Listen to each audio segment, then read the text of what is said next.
আসসালামু আলাইকুম।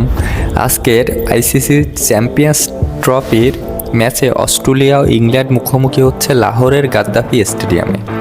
দুই দলের সাম্প্রতিক সময়ের ফর্মের অভাবে ভুগছেন, তবে অস্ট্রেলিয়া বোলিং লাইন আপের প্রধান তিন পেসার প্যাট কামিন্স, তাদের অধিনায়ক জস হ্যাজেলউড এবং মিচেল স্টার্কের অনুপস্থিতি ইংল্যান্ডের জন্য একটা সুবিধাজনক পরিস্থিতি তৈরি করেছে।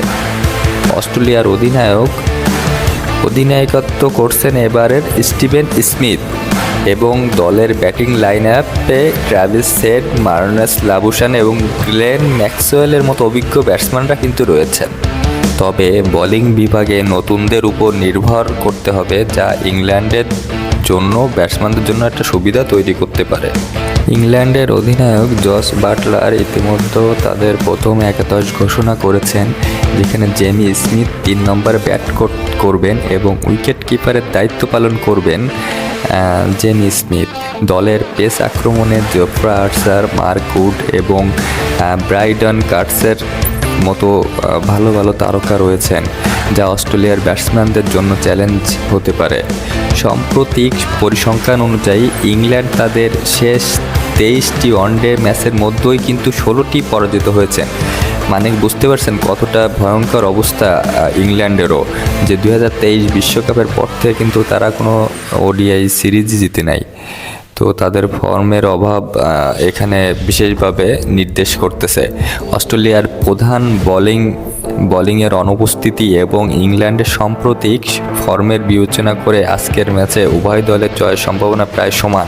তবে অস্ট্রেলিয়ার অভিজ্ঞ ব্যাটিং লাইন আপ এবং ইংল্যান্ডের শক্তিশালী পেস আক্রমণ ম্যাচের ফলাফল নির্ধারণে গুরুত্বপূর্ণ ভূমিকা পালন করতে পারে।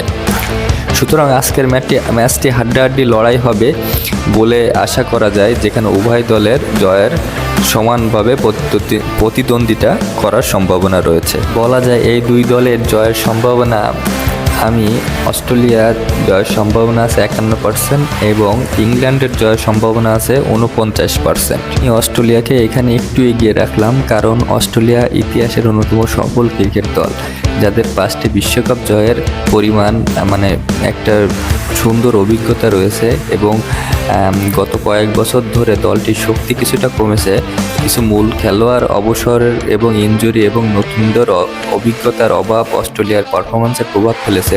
তবে তাদের মানসম্মত কিছু ব্যাটিং আছে এবং এর ভিতরে অভিজ্ঞতার কিছুটা মিশেল থাকবে এবং তবে তাদের ব্যাটসম্যানরা এখনও তাদের শক্তির অনেক কিছু ধরে রেখেছে, বিশেষ করে ট্র্যাভিস হেড, তারপরে আপনার স্মিথ, মার্নাস লাবুশানে, তো ম্যাথওয়েড, তো এই ধরনের ব্যাটসম্যান তাদের টিমে রয়েছে। এই জন্য আমি অস্ট্রেলিয়াকে একটু এগিয়ে রাখছি। আমি বলতেই পারি যে অস্ট্রেলিয়া ও ইংল্যান্ডের মধ্যে প্রতিযোগিতা চলতে থাকলেও বর্তমান পরিস্থিতি দেখে মনে হচ্ছে উভয় দলের আগের মতো শক্তিশালী নয়। তবে যখন ম্যাচের চাপ বাড়ে, অভিজ্ঞতা ও দলগত সামর্থ্য তাদের আশার আলো হতে পারে। তো আপনাদের কে কী মতামত অবশ্যই কমেন্টে জানাবেন। ধন্যবাদ।